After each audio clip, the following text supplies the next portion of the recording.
Once again and ఇంకొక thank you బాగా చంద్ర sir అని చెప్పండి. Good evening to all. మేము అభయ భవిత కార్యక్రమం కోసం ఇక్కడ వచ్చాము.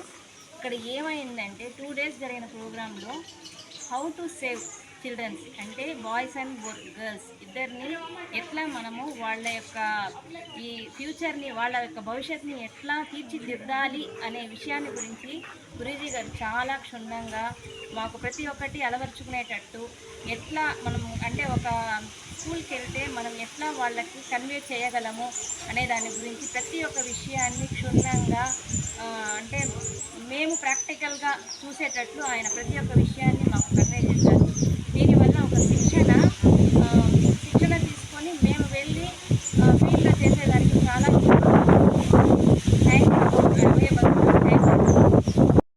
అభయ భవిత అనే కాన్సెప్ట్ ట్రైనింగ్ కోసం 2 days ట్రైనింగ్కి వచ్చాము.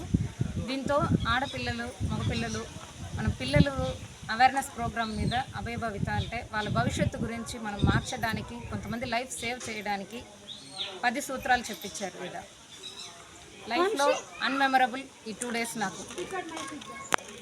Thank you. అభయ ఆనంద నిలయం అనేది మనం చిన్న విత్తనం నుంచి పెరిగి మొక్క పెరిగి పెద్దదై పువ్వులు పండ్లు ఎలా ఇస్తుందో అలాగే ఒక అమ్మాయి కూడా తన జీవితంలో ఎలా ఎదగాలి చైతన్యవంతంగా అనేది ఇక్కడికి వచ్చాకే తెలిసింది నాకు. జై అభయ భవిత.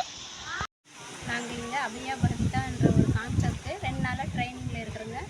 அந்த அபியா பவிதான்ற இதில் பெண்கள் விழிப்புணர்வு என்ற கான்செப்டை எங்களுக்கு ஒரு 10 விழிப்புணர்வு பாயிண்ட்ஸ் கொடுத்துருக்குறாங்க. அதை வச்சு நாங்கள் வந்து ஸ்கூலாக போயிட்டு அந்த பெண்கள் விழிப்புணர்வு என்ற அந்த கான்செப்டை பேசி ஒரு பெண்களுக்கான ஒரு விழிப்புணர்வை ஏற்படுத்துவோம் என்று ஒரு நோக்கத்தோடு இங்கே வந்து 2 நாள் ட்ரைனிங் எடுத்து எங்களுக்கு இங்கே வந்து நல்ல பாதுகாப்பு கிடச்சிச்சு. சார் மூலியமாக நாங்கள் இங்கே வந்துங்க. சாருக்கும் குருஜிக்கும் மிக்க நன்றி.